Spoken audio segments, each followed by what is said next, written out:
Year 1, you make 8%. Congratulations, you earned $800 on your 10,000. Year 2, another 8%. You're up $1,664 total now. Year 3, Year 4, Year 5.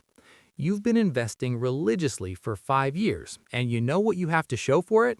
About $4,700. That's it. 5 years of discipline, 5 years of saying no to things you wanted, 5 years of watching your friends spend while you saved. And for what? Less than the cost of a used Honda Civic. This is where most people quit, not because they don't understand compounding, but because they do. They understand it intellectually. They've seen the charts. They know the math. But nobody prepared them for what it actually feels like to sit through the part of the exponential curve that looks completely linear. The part that feels like nothing is happening. The part where you're doing everything right and it doesn't matter yet. There's a reason Albert Einstein maybe never actually called compound interest the eighth wonder of the world. That quote is probably fake. But even if he had said it, he definitely didn't mention that the eighth wonder of the world is boring as hell for the first decade. Here's what's actually happening, and why the math that's supposed to set you free might be the exact thing that makes you give up. Every investing article you've ever read shows you the same chart. It's the one where the line barely moves for years, then suddenly curves upward like a hockey stick. The first half looks like a gentle hill. The second half looks like a rocket launch. And next to that chart, there's always a story, usually about someone who started investing at 25, put away $500 a month, earned a reasonable return, and retired at 65 with $1.8 million. The story is technically true. The chart is mathematically accurate, but there's something nobody tells you about that chart. You don't get to see it while you're living it. You only see 1 year at a time, and for a very, very long time, those years feel identical. Let's break down what's actually happening inside compound interest. Not the textbook explanation, the emotional experience. You start with $10,000. You earn 8% in year 1. That's $800. It feels like something. Not much, but something. You can see that number in your account. You made money by doing nothing except waiting. The system works. Year 2, you add another $10,000 of your own money. Now you've got $20,800. 8% on that is $1,664. Hey, you just made $1,664. That's better. You're starting to see why people talk about this. But here's where the psychological trap sets in. Year 3, you add another $10,000. Your account is now at $33,464. You earn 8%. That's $2,677. Solid. But wait, you put in $10,000 and only made $2,677? You could have made more than that working a few weekend shifts. Your contribution is still doing most of the heavy lifting here. The compounding part, the part that's supposed to make you rich, is barely pulling its weight. Year 5. You've put in $50,000 of your own money over 5 years.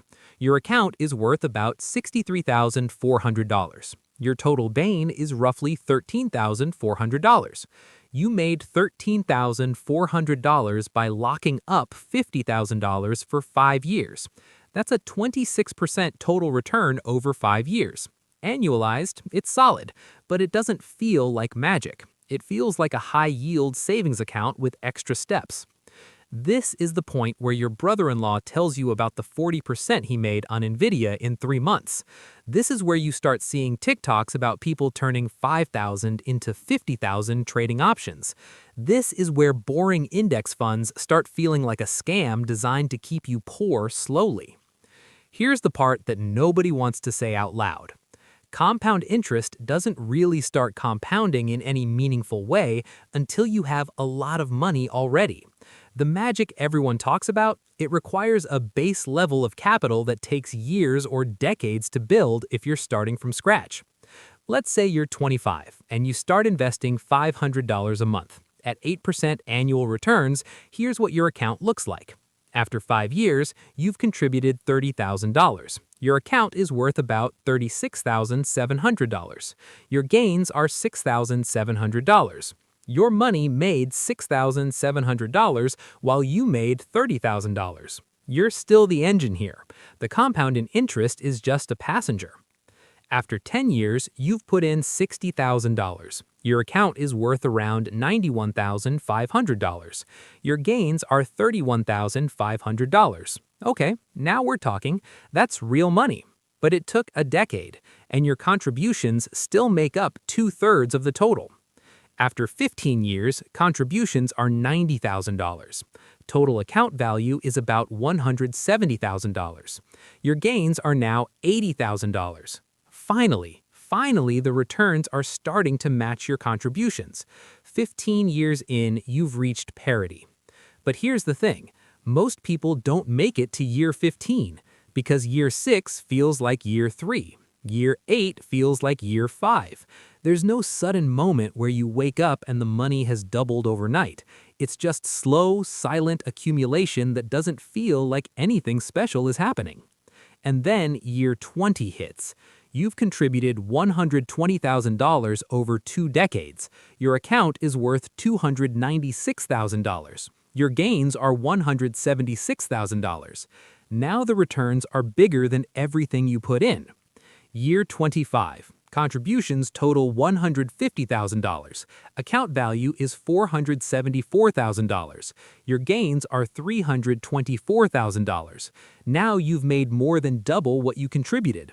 Year 30, you've put in $180,000. The account is worth $745,000.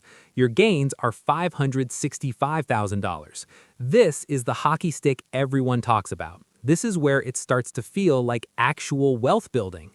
But you had to wait 30 years to get here. 30 years of small wins. 30 years of it not feeling like much.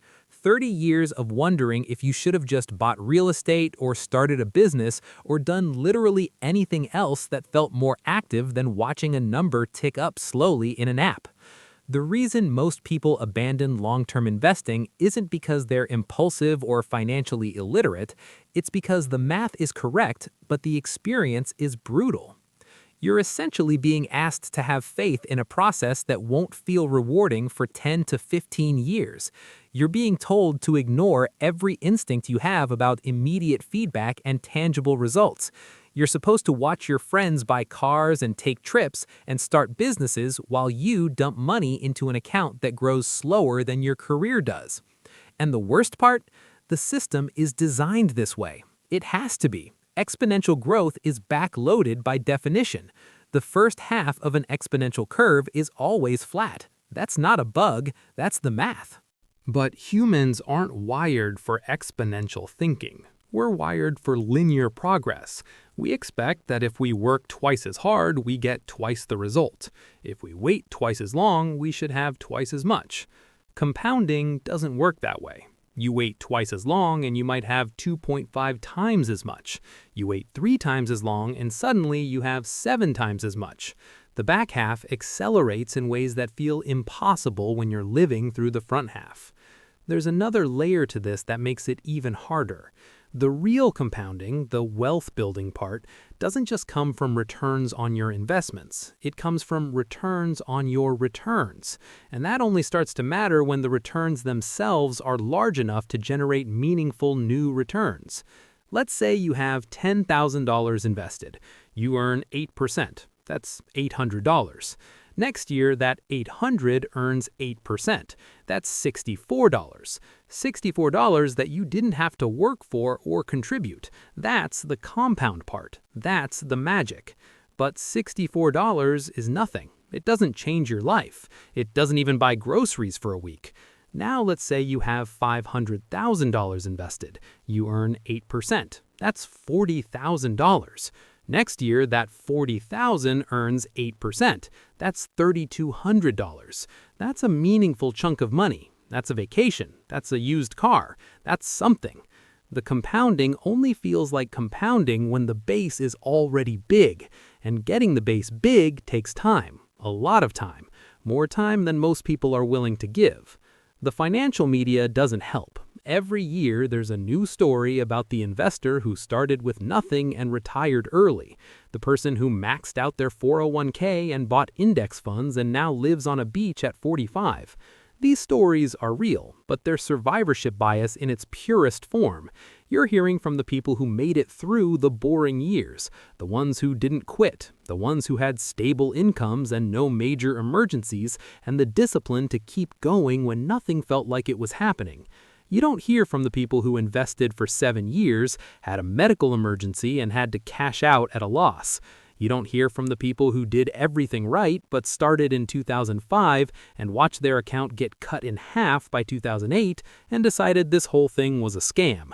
And you definitely don't hear about the emotional toll of watching other people get rich quickly while you're getting rich slowly.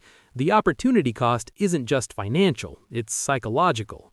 There's a reason index fund investing is called boring. It's not a marketing slogan, it's a warning. This strategy will bore you. It will test your patience in ways that have nothing to do with market crashes or volatility. It will make you question whether you're being smart or just scared. What makes this whole thing darker is that compound interest, when it finally does start working, can create runaway inequality. The person who started investing at 25 and made it to 55 without stopping has millions. The person who started at 35 has a fraction of that. The person who started at 45 is trying to catch up but can't because they missed the critical accumulation years where the base gets built. And none of this accounts for the fact that being able to invest $500 a month for 30 years straight requires a level of financial stability that most people don't have.